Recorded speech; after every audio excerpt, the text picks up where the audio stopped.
Y'all, OMG. I had such a weekend. I had such a weekend. Like the level of awareness that I was exposed to this weekend, it was assisted by psilocybin. I think I'm saying that right. And I have never intentionally done plant medicine from a place. One, I've never believed in the term plant medicine. Like, I'm like, don't do that. Don't paint a picture where it's a practice and a ceremony. No, that's not, y'all just trying to get high. Like, that was always my relationship to plant medicine. So I never took it seriously. That changed this weekend where I intentionally was like, I'm going in with intention. I know this is going to be like, I want to transform some things, I want to heal some things. It was so incredible. So incredible. Hi, Rose. Hi, Charlotte. You're early. Yes, Charlotte. I just started. I'm a minute in, bright and early. Rose is like dropping in right when you're mentioning plant medicine. We talking about that psilocybin. Also, I'm really not sure if I'm saying that right. I just confirm. I could also Google it, but just let me know. The insights, y'all, the insights. And while I was in it, I was like, oh, I'm never doing this again. Like, I am absolutely never doing this again. Why would I intentionally amp up my process work when I still process regularly? I still weep regularly. Why would I do something to do more of that? Like, I don't need that amplified, right? Like, to me, well, I haven't smoked weed in a long, long time, but back when I used to do it, it was a numbing mechanism. And then towards the end, when I was still doing it, it would amplify my processes. And that's kind of why I stopped. I was like, this is not fun. Like, I'm just crying harder. Like, no. So I haven't been doing it. And I kind of forgot that that's kind of what happens whenever you do any substance that brings in more light is going to just make the shadow more apparent. So all these things that were just happening unconsciously were so illuminated. I'm so freaking excited. Liv's here. She's saying sounds stressful. It was a little scary at first because I didn't know if the amount I took would lead to me like actually seeing things. And thankfully it wasn't like that. It was emotionally intense though. Rose is saying psilocybin. So not Sybil, like Sybil Shepherd. Psilocybin. Thank you. Like you're saying a dinosaur, and I'm like, let's see if I got this right. Like pterodactyl, right? Hidden P. Psilocybin. Thank you. Okay, so there were two huge insights I had. First insight, y'all, I love TV. I love TV. I watch a lot. I don't watch a lot of TV, but when I do watch TV, I'm watching like the whole season. I'm marathoning. I'm deeply invested.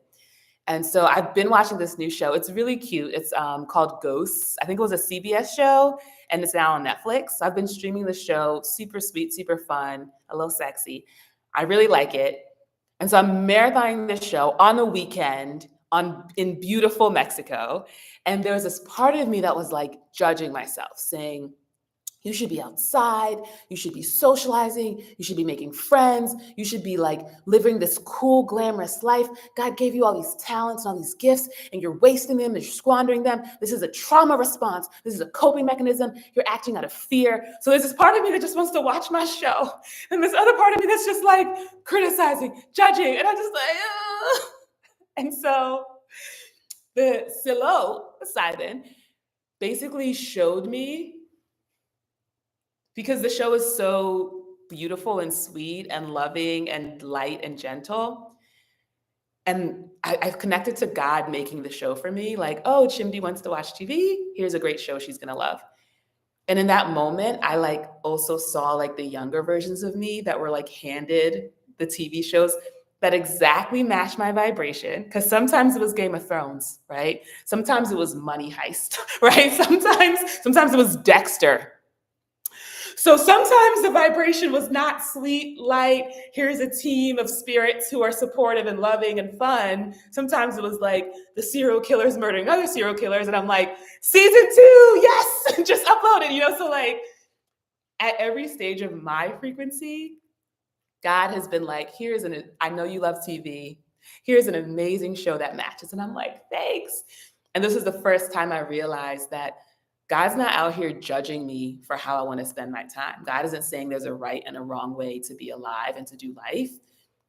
God just wants to see me happy. And if a TV show will make me happy, which I'm genuinely really happy when I'm watching a great show, like God's like, great, you know? And so just having the awareness of just this level of judgment that I was bringing upon myself and have been bringing upon myself was like the first kind of like huge transformation. Artistic Mystics here. We love the rhyme. And you're asking, love that. Are you watching the British or the American version? I'm watching the American version, but I'm almost certainly going to watch the British version because there's only 2 seasons on Netflix. So I'm going to see if I can stream the British version. And I did the same thing with the American Office. Once I was like, oh, this is based on something British, I then found the British version and watched that, and it was beautiful. So yeah, I plan on being really invested. So that was like the one of the major insights I had this weekend. The other huge insight I had, which feels like shocking in terms of awareness, is I consume a lot of spiritual content, right? And if you consume a lot of spiritual content, it all starts to sound the same, and every speaker has like their thing, and you kind of know what to expect, right? So because I have consumed so much, and a lot of it I have put into practice and I've benefited from it, like I've seen the shifts in my life, I didn't realize the depth to which when I listen to spiritual content, I'm listening from this elevated place of like, I know all of this already, you know? And instead of thinking about how it really applies to me, I mostly think, oh, my friend or my client or my sibling or, you know, this person I met or this person on TV or this celebrity, like I always made it external. Like, oh, if this person knew about this, then they wouldn't be experiencing this thing in their life, right? Like I would use it as a way of seeing patterns happening externally. This weekend, it became so clear the extent to which I was engaging in the very things that these spiritual folks have been trying to communicate to me. So the 2 folks I'm thinking of are Abraham Hicks and Joe Dispenza, because love them both, but they kind of have just the one message.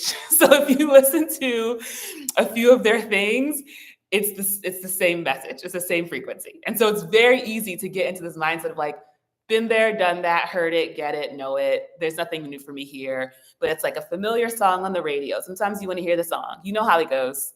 It's just pleasant to hear it, right? And so I've been listening to a lot of Abe Hicks lately, and a big thing that they talk about is like, you just want to feel good.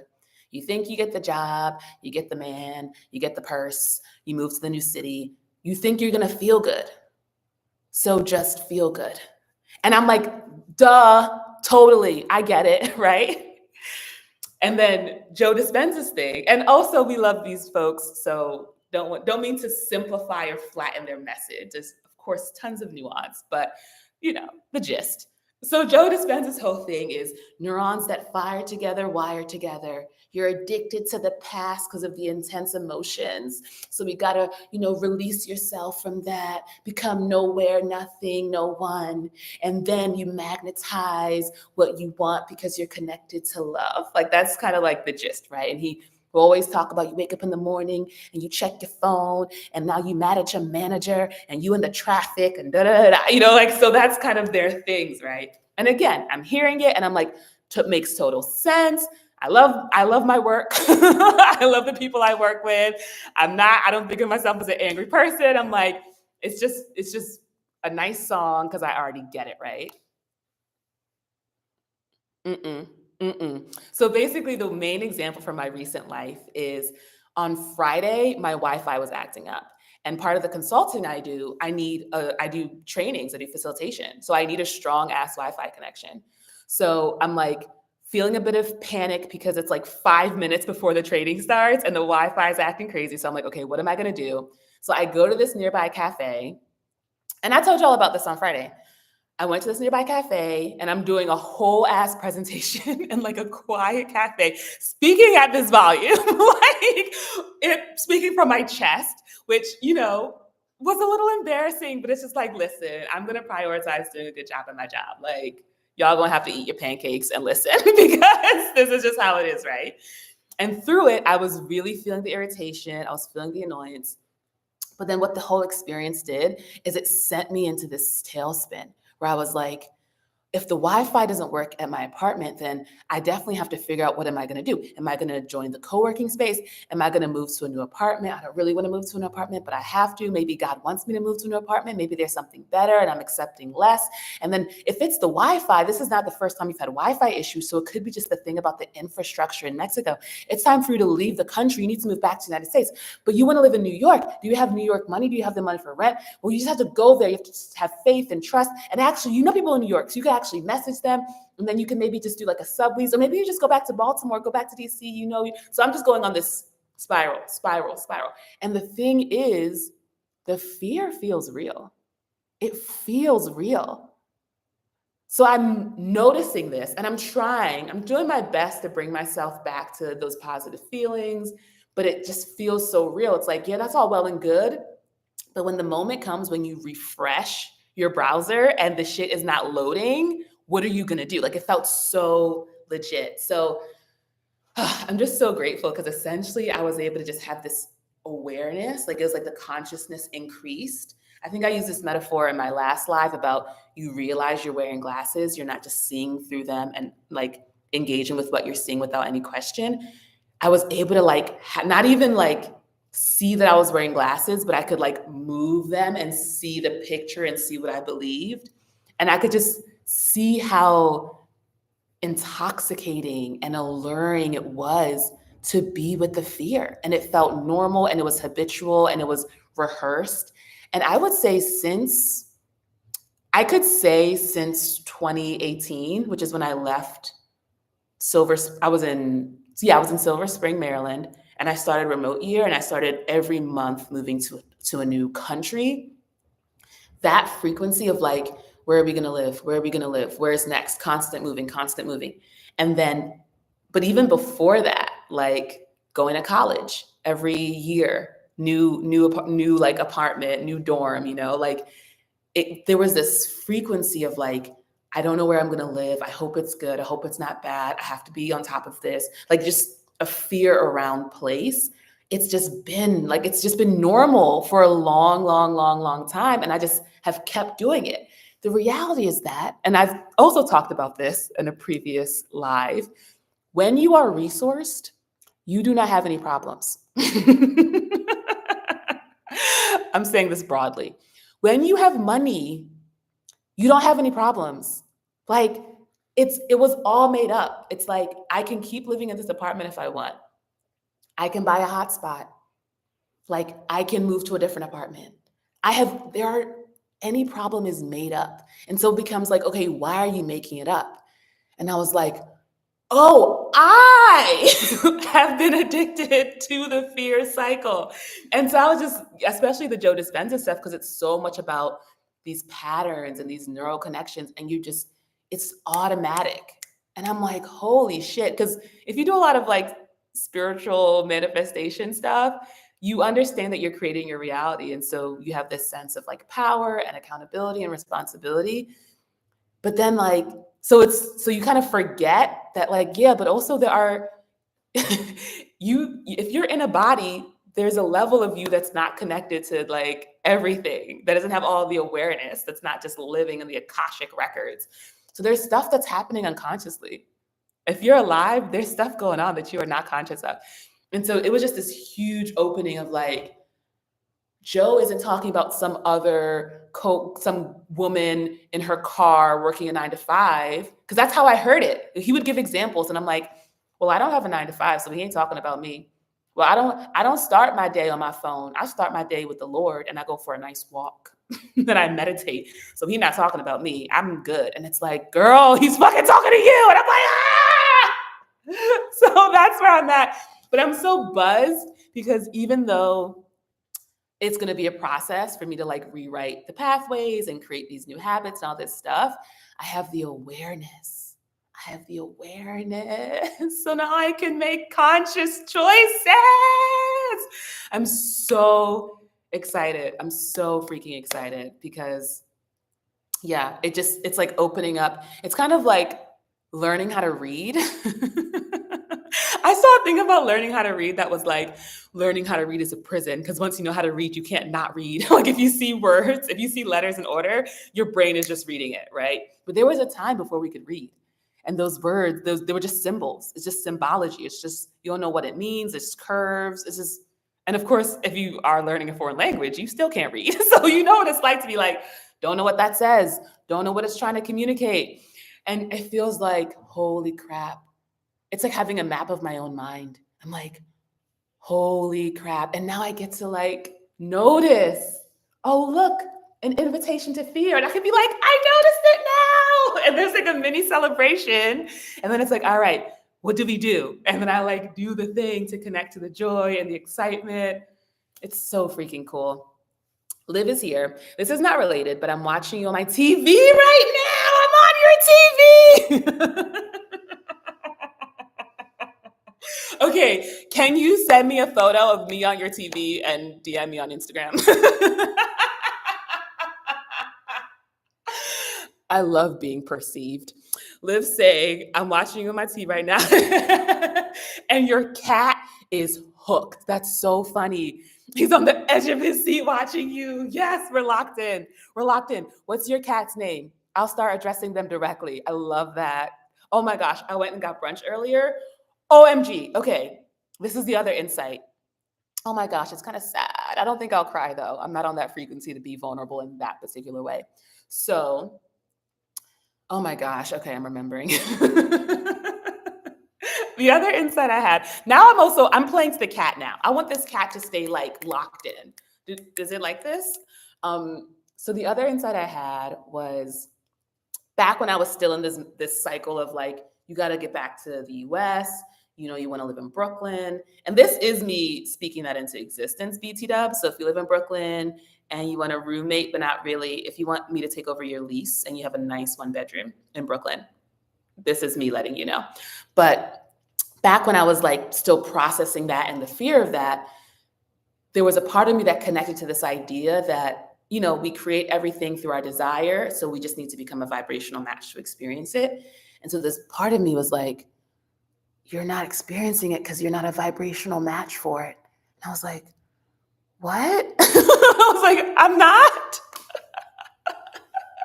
Which like, obviously I'm not because I'm not there. I'm a vibrational match for living by the beach in Mexico, which is amazing. But it's like, yeah, you're not. And I'm like, wait, why am I not? And then this part like brought this awareness of like, it's just about worthiness. Like some part of you doesn't think you're worthy of living that life. And I was like, I was like, it is so uncomfortable to connect to feelings of unworthiness. So I was like, so I was like I'm pointing to like my sacral. So this feeling of like, because it was so uncomfortable. And then, but obviously I was doing my processing around it. And then today I was at the brunch spot. I ordered a grande, because I deserve it, chai latte with almond milk. And they delivered me my giant cup of almond milk. And I take a sip and I put my hand on the cup and there's like a crust on the side. And I'm like, oh, is that like the tea? Maybe it spilled and it fell. No, it's like some kind of like green crust. Like maybe it was like a spinach or something like that.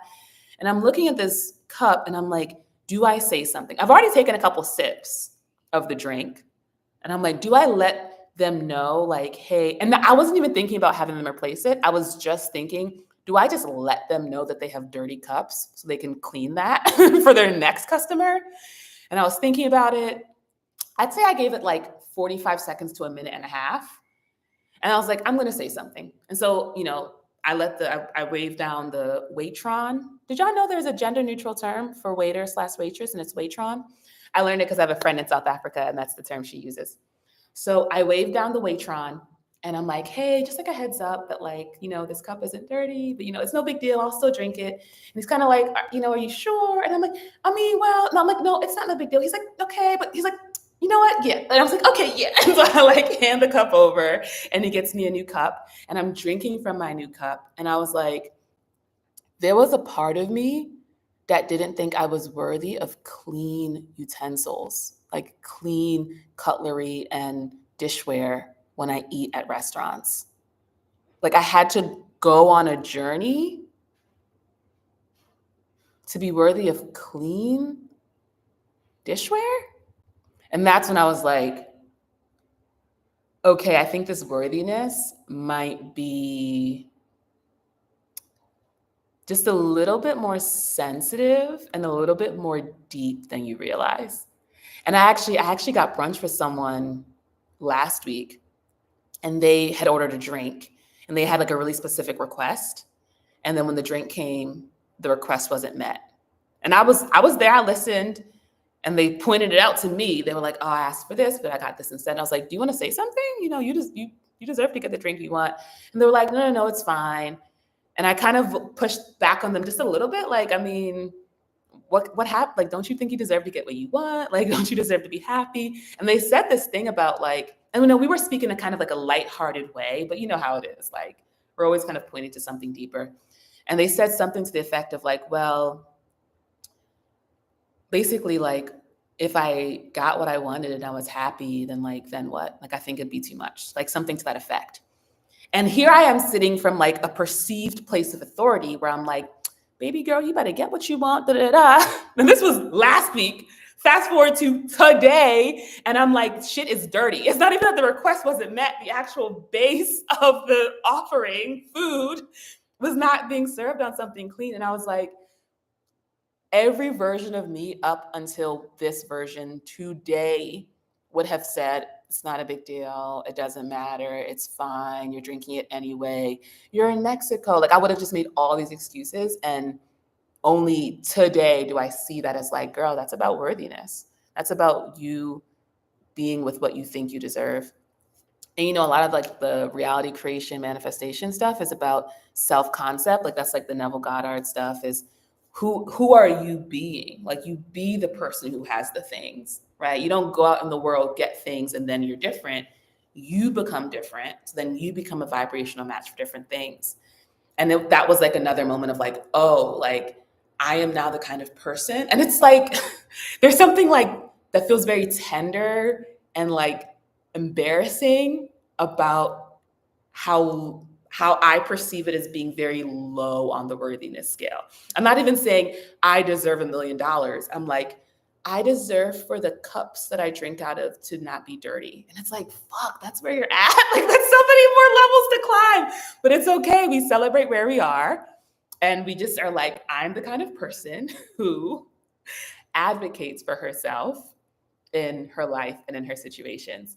And we know that how we are one place is how we are everywhere, et cetera. So it's like, yeah, there are lots of ways in all types of dynamics I have where instead of advocating for myself, I'm like, oh, I'm just going to go along with it, right? It could be like overworking at a job. Like, the video that blew up my channel about me quitting my job was because I took on someone else's full-time job.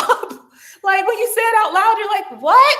I took on someone else's full-time job and absorbed it into my role with no pay increase. And it's like, but there was I said yes. They didn't put a gun to my head. I said, okay. And then it's not sustainable, as we know. And so, of course, a few months later, I left because it just wasn't sustainable. So, I had been the kind of person who might accept less than what they deserve, but will eventually kind of get into alignment. And now I'm in real time. Give me 4 years, and then I'll be the kind of person who's like, I would like a clean cup, please. Hopefully I'm not being I literally was like, am I being too hoity-toity? Am I being too stuck up? There's like a specific like racialized term too that they give to Black people. Uppity? Am I being too uppity by asking, am I being that one of those Americans who can't appreciate being in Mexico? Like, I really was like, it was a real thought. And I had to be like, hey girl, I think you deserve a clean cup. And that's like, again, it's like, that's where I'm at, but it's okay. This is why we do the work, is we start where we're at, we keep growing, it's all good. The cat's name is Finn. Hi, Finn. First off, you have amazing taste, all right? You have amazing taste by choosing Liv to be your roommate, and then you have amazing taste in watching me on TV, and I hope to see you soon.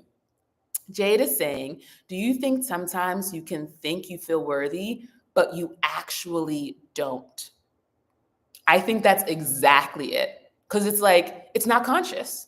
Like if you had asked me yesterday, hey Chimdi, do you think if someone gave you a dirty cup at a restaurant, you would ask for a clean one? I'd be like, yeah, I think so. I'd be like, yeah. Like I would think you were weird for assuming I wouldn't. But then in reality, I had to sit there and think about it. So I think there are lots of things where when it's like theoretical, when someone else is talking about it, when it's in a book, when it's someone else's situation, we can see with clear eyes. We're like, baby girl, love yourself, respect yourself. And then when it's you, you're like, I don't want to be an inconvenience. Actually, it's fine. It's not a big deal, and then you do all the rationalization. So I think that I didn't realize the extent to which I have been doing that in my life. So now it feels like and I'm seeing it like everywhere now. Like every single thing I'm seeing like, oh, Chimdi, this is you. Like, oh, how you are like instinctively wanting to react is from a place of fear, obligation, or guilt. So now you know that. And then there's like a cheering. It's like, yes, yes, yes, I have awareness now. And that's like, okay, you ready to make a new choice? And I'm like, yes, I'm ready. And I'm like trying. And it's been a day. And I'm like, literally, it's like every conversation I'm having with every single person, I'm noticing like what I would do from fear and me have the awareness to be like, nope, let's make the different choice. It feels very radical. You know how it is. When it's your own inner work, it feels like such a big deal. Jade is saying, like, what are the signs putting people above yourself subconsciously? And also Finn is saying, meow. I learned on the internet, the thing when it comes to impersonating a meow is you actually don't do the M. So you just say like, meow. You're welcome. Also, did Finn respond when I did that just now? Were they like, can she speak my language? And the answer is, meow. I love the idea of like activating cats wherever they are as they watch this live. So what are the signs where you think you have self-worth, but you don't? I think the easiest one, bitterness, resentment, anger, fear.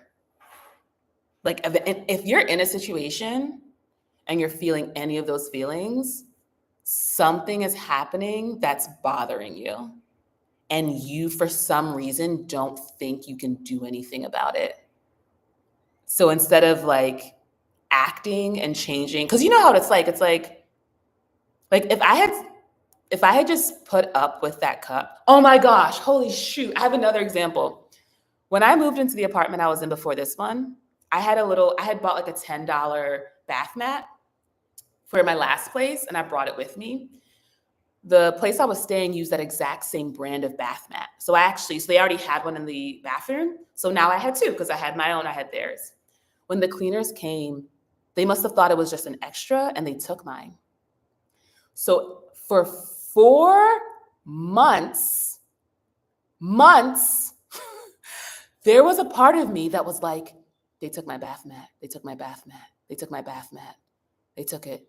It was only $10 though. It's not a big deal. You have a bath mat. You don't need to. It was actually getting in the way, but they took it. But it's mine. But they took it. It's the principle. 4 months of my life and my energy was spent on a bath mat. What the fuck? Like, that's it. Like, ah!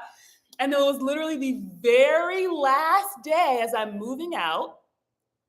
I'm like, so in the apartment, they had a list of like all of the items in the apartment and they had the price.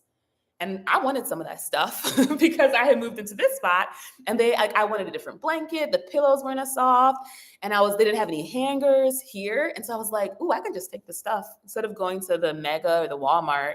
I can just get this stuff and take it.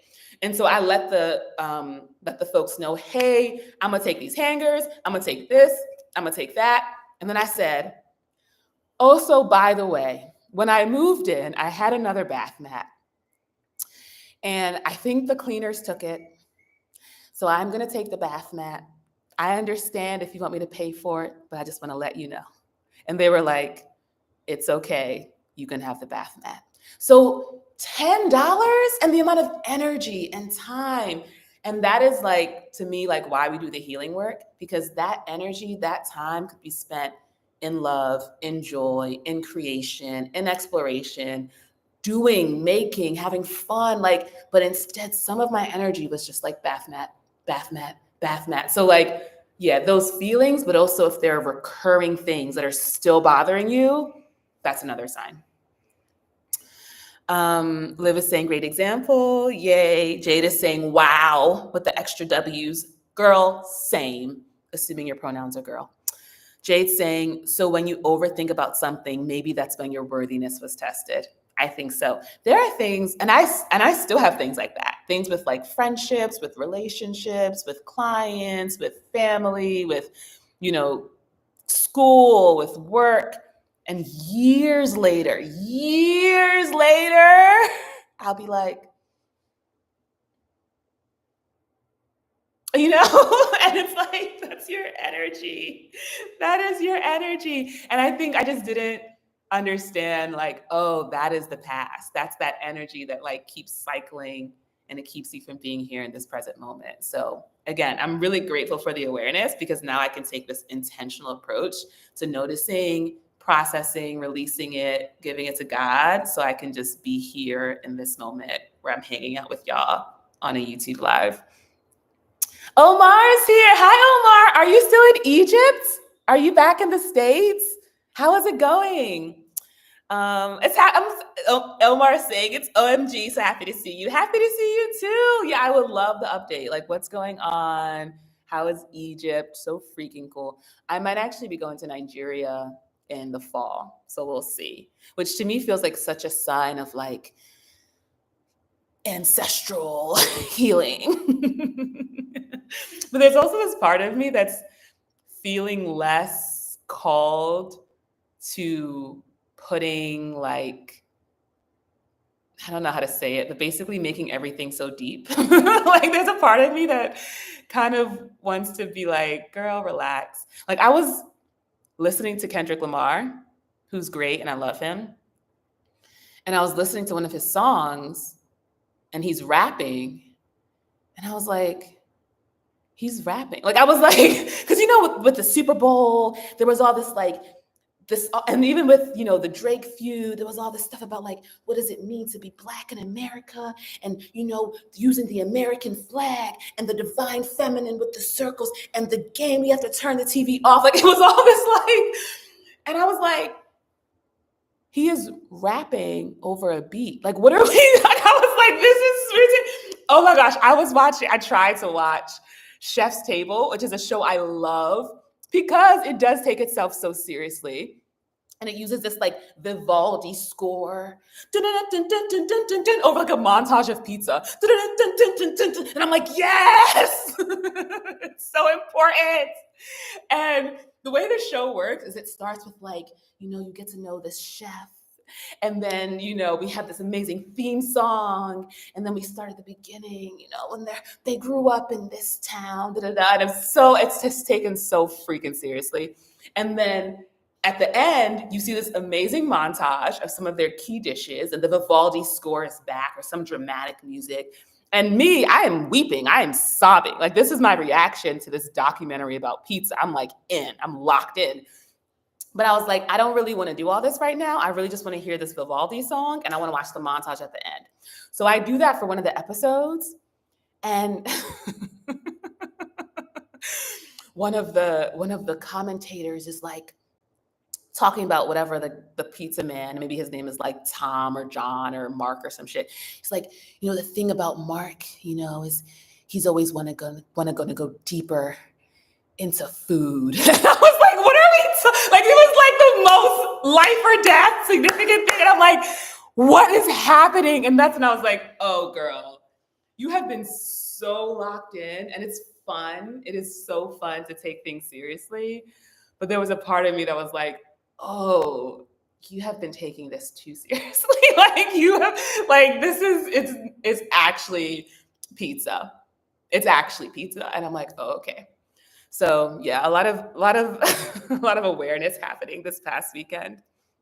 Liv is saying, I get it a lot with clients. I do so many things to not cause problems, and it still bugs me. Normally, it's about being underpaid. I had that reflection because I'm doing this April Liberating the Money Shadow. I just did it in February. And I charged like 1,100 for early bird, or like 1,200 for like if you signed up right before. And I underestimated the amount of emotional work it would take to hold that container. Because not only was I doing daily check ins with the group, and I felt it was my responsibility to listen to every single voice note. So I, of course, was sharing and doing all these emotional processes specifically for the group, but then other people were too. And I was like, I have to listen to every single message and respond if I can. And I have to create these like bespoke trainings and then present them. And I'm doing it on a Saturday. So during the weekend, which is normally your time to rest and recharge, I'm still at work. I'm still actually giving these trainings while I'm working with clients one-on-one, doing all this consulting, showing up on YouTube, living in another country, moving into a new apartment. And I was so like burnt out. And I realized, and the link is in the bio if you want to join the April one.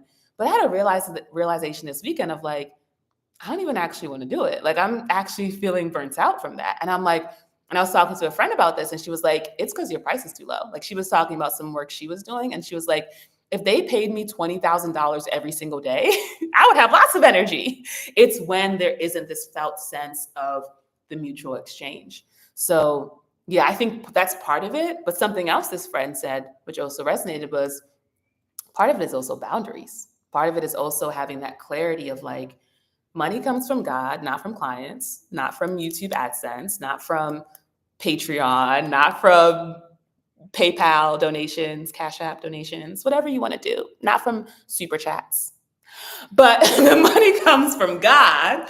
So first is like releasing, reducing this felt sense of OMG, like whatever it is. And I think that's what was showing up with the consulting on Friday, where I was feeling all this fear because my Wi-Fi was down. Was like, well, if the Wi-Fi is down and I'm not able to show up, then I will lose this contract and I won't have any money. And it was just, yeah, and that's what I'm talking about, that invitation to fear. I'm like, this is the fear thing that everyone's been trying to tell me about. And it just, it's different when it's your stuff. I'm like, no, but it's real for me. It's like, it's the same thing. I'm like, ah.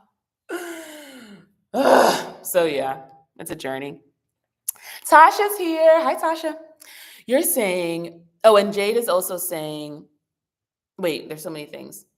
I want to respond to Tasha because I said your name. You said, I ponder sometimes, is there really a such thing as being paid enough or being underpaid? Because essentially, even if we're paid more for a certain task, the burnout still exists with or without the money. Exactly. So I think that's where like the boundaries come in. Because if you're getting paid lots of money, but you're still you're still sacrificing yourself and your well-being for the money, you know what? Arguably, you are being underpaid because you're putting a price on your well-being, and your well-being is priceless. So there's no amount of physical money that is worth your spirit and your soul. So I think, yeah, there is being underpaid. Liv is saying, or not charging for something I should, in terms of like being underpaid.